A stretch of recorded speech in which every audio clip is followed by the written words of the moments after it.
네, 앞장. 레위기도 그렇고 민수기도 그렇고 앞장이 할 일이 좀 얘기가 많고 뒤에는 특별한 게 없는데 한 달 내내 여기서 무슨 얘기를 하게 될지 모르겠습니다. 하여튼 중요한 얘기들이 너무 빨리 넘어가고 있어서 그게 좀 아쉽긴 한데요. 그 얘기들 좀 같이 나누도록 합니다. 전도용품 함을 조금 좀 새로 바꿨어요. 아주 깔끔하게 정리가 잘 됐습니다. 어느 귀한 분이 기증을 해주셔서 이제 조금 모양새가 갖춰가는 것 같아요. 네.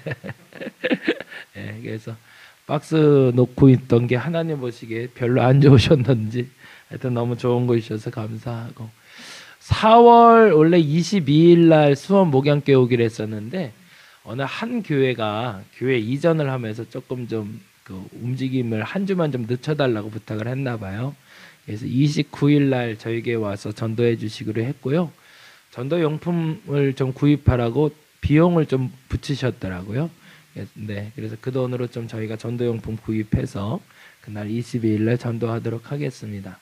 주일 예배 마치고 오후에 아마 하게 될 것 같아요. 한 2시쯤에 방문하시는데 한 30명 정도가 오세요.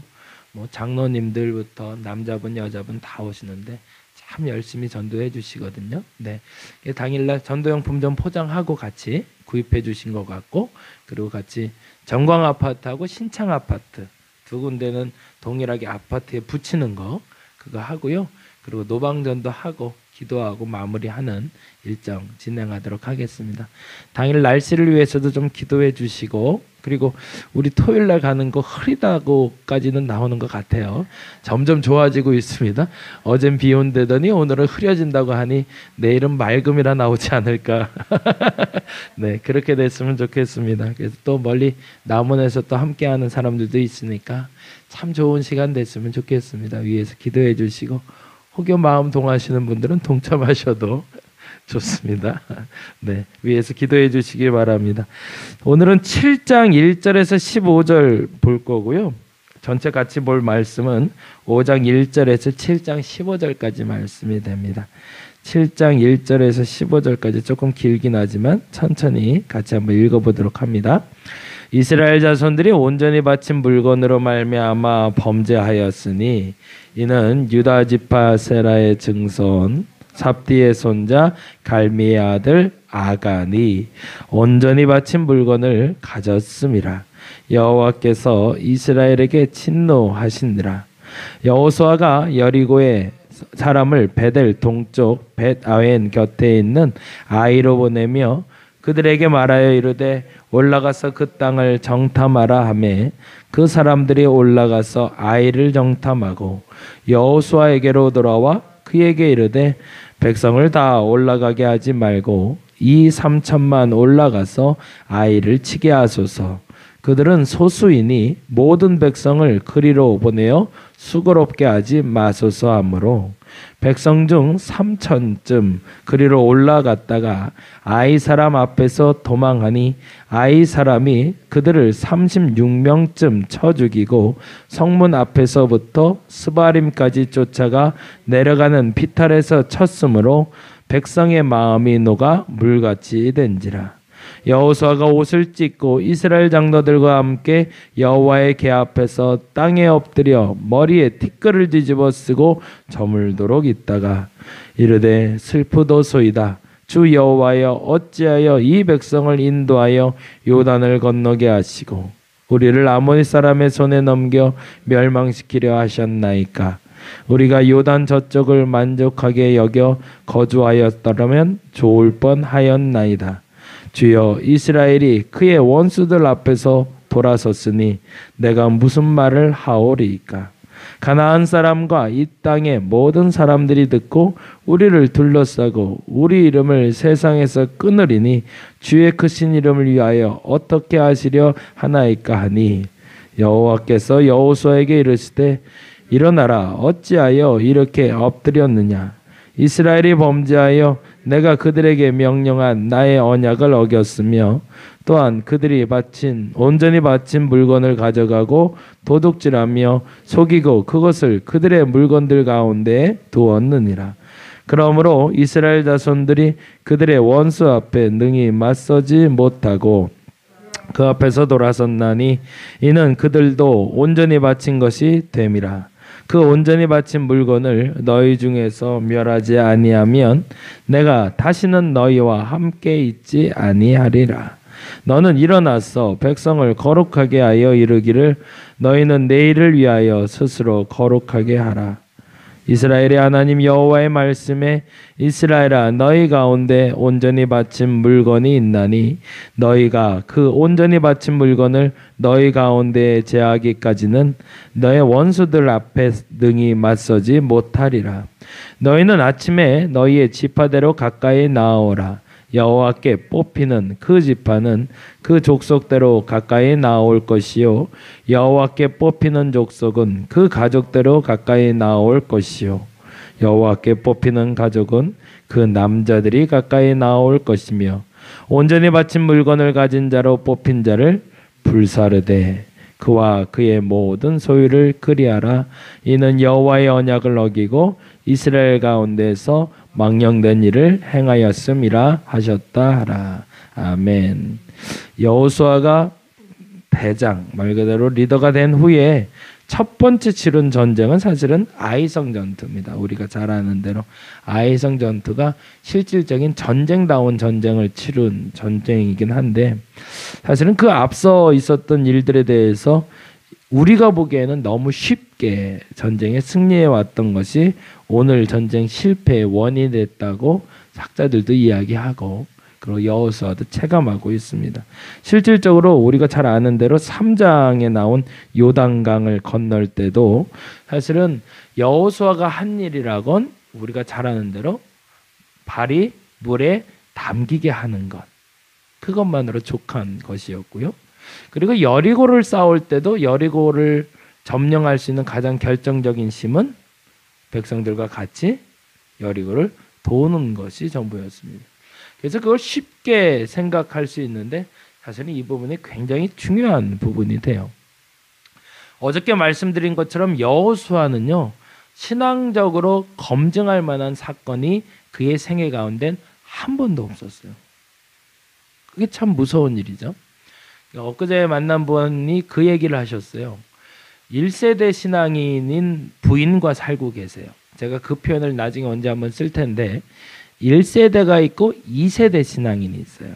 1세대 신앙인이라는 건 뭐냐면 어려서부터 그 누군가의 도움으로 신앙생활이 시작된 사람이 아니라 홀로 내가 어느 순간에 누군가의 의지가 아니라 나 홀로 신앙생활을 시작해서 그 신앙을 다져가는 사람을 말합니다. 그러니까 부모 세대가 예수를 믿지 않은 사람. 근데 반면에 어려서부터 부모 세대가 예수를 믿어서 자연스럽게 신앙생활을 한 사람이 있어요. 차이점이 확연히 나타나는 것은 본인이 스스로 신앙생활을 한 사람에겐 굴곡이 명확하게 나타납니다. 그래서 고통도 기쁨도 명확하게 정점을 찍게 만드세요. 그러면서 그때마다 하나님이 검증받게 하세요. 예를 들자면 아브라함 같은 경우죠. 아브라함이 아이를 낳을 때도 마찬가지였고 75세에 길을 떠날 때도 마찬가지였고 그에게는 절대적인 경험을 통해서 그를 만들어 가시는 하나님을 보게 됩니다. 여호와 일의 하나님도 마찬가지였죠. 그의 아들을 바치려는 그 순간에 얼마나 치열한 영적인 싸움이 그에게 있었을지는 우리가 전혀 성경을 모르는 사람도 그 말만으로도 충분히 이해할 만큼 그건 가슴이 찢어지는 고통이거든요. 아이를 바치라는 거니까. 그런데 그러한 믿음의 시험대에서 믿음의 검증을 경험한 이들에게 더 큰 믿음이 아니라 믿음이 견고해질 수 있는 계기를 마련해 주시는 게 바로 1세대입니다. 모세도 마찬가지. 모세에게는 홍해를 가르는 사건뿐만 아니라 이스라엘 백성들을 데리고 나올 때 10가지 재앙이 그 눈앞에 일어나는 사건들을 보면서 오라 내게 어떤 일이 일어나고 있는가를 스스로가 검증받고 그 신앙을 견고하게 만듭니다. 그러니 그 마지막에 가서도 40년간 광야 생활을 하면서도 결코 흔들리지 않는 튼튼한 믿음을 갖게 된 거죠. 근데 문제는 뭐냐면 이 믿음의 거목 아래 신앙생활을 하던 여호수아입니다. 알아서 모세가 다 움직여줬기 때문에 보고 자란 건 있지만 실질적으로 내 하나님에 대한 영적인 경험이 없었던 거죠. 심지어 여호수아는 홀로 하나님을 만나본 경험도 없었습니다. 항상 모세가 곁에 있었고 성막 곁에서 모세를 지키다 보니 하나님을 만난 경험은 있었어도 나 홀로 하나님을 독대하며 내 하나님에 대한 경험이 없는 상태에서 리더가 된 거죠. 그러니 그에게 있어서 지금 첫 번째 시험되는 요단강이었는데 오히려 모세처럼 핑계라도 댈 수 있으면 좋은데 그런 거 있잖아요. 그냥 지팡이를 들자마자 홍해가 갈라졌거든요.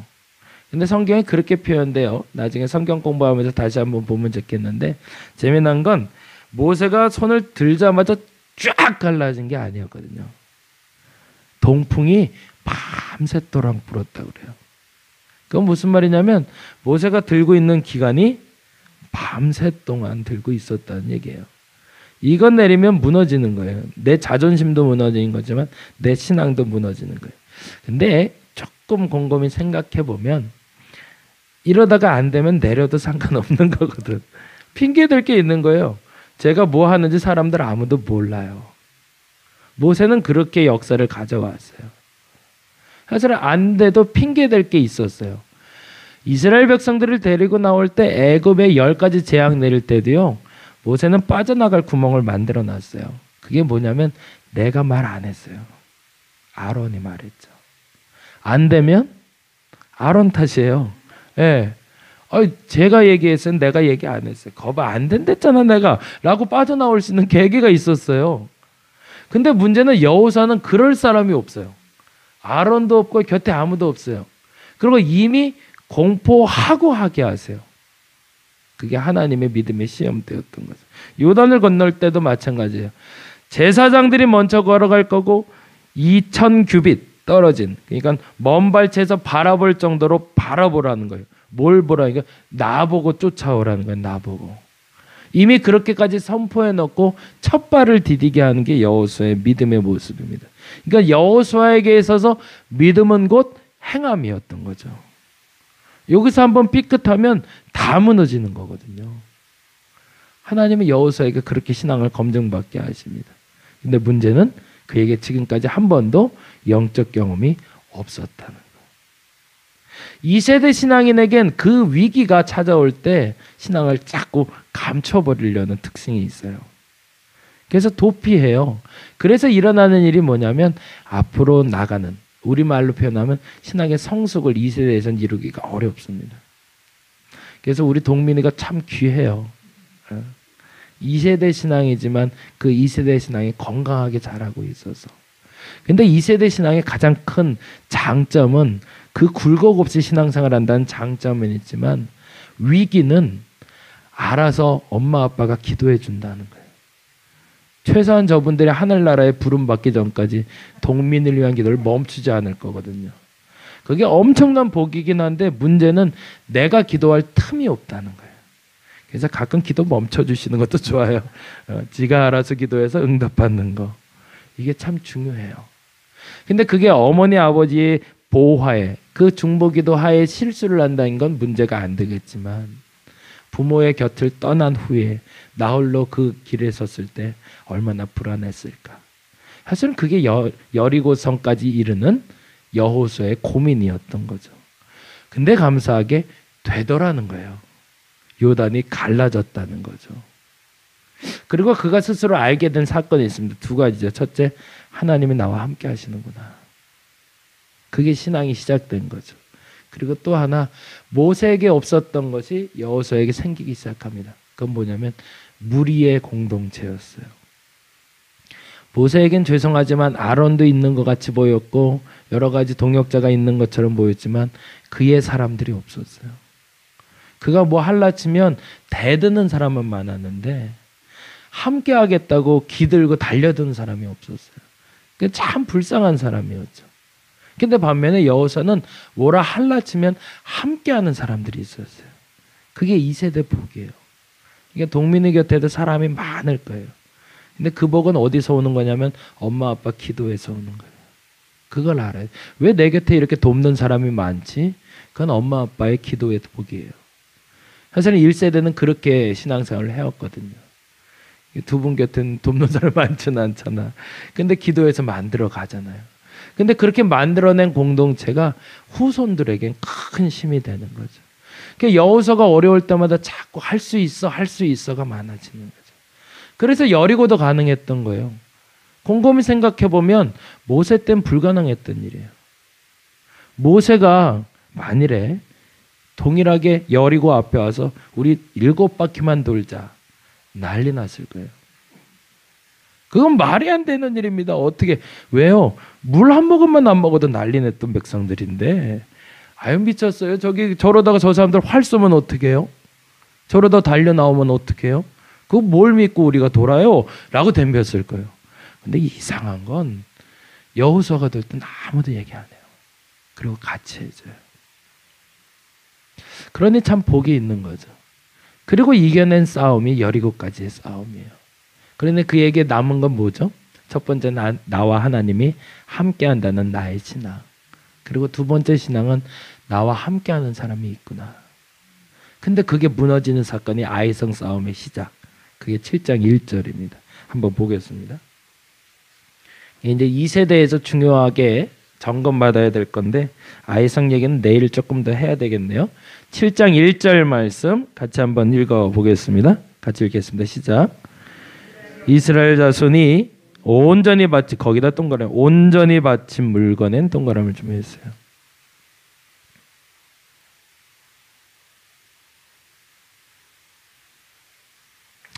이스라엘 자손들이 온전히 바친 물건으로 말미암아 범죄하였으니 라고 되어 있어요. 그들의 전쟁에 탈취한 물건으로 말미암아 범죄했다고 말하지 않습니다. 하나님께 드린 것에 손댄 것이 문제라는 거예요.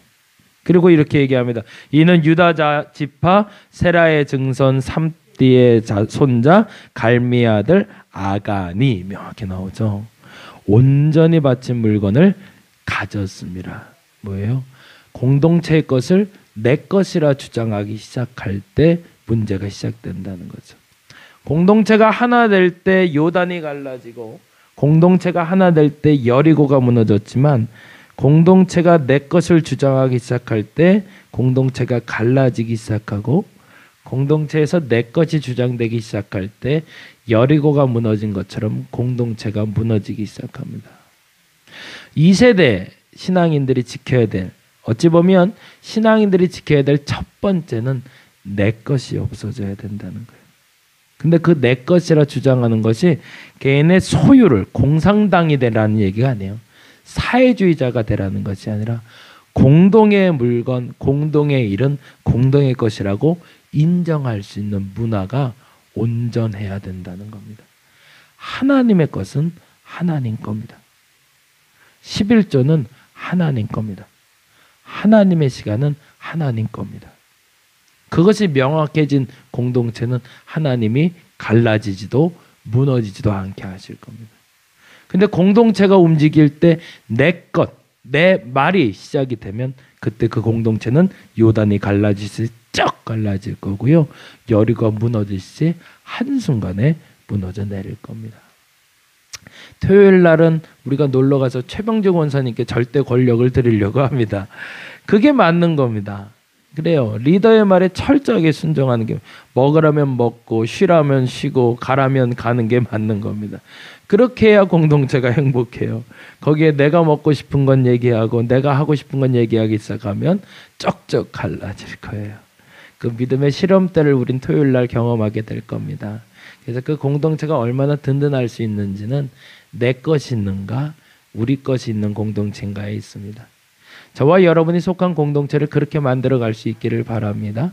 그래서 그 공동체가 견고히 서가는 우리 다리목교회 여러분 주변이 되시길 간절히 바랍니다.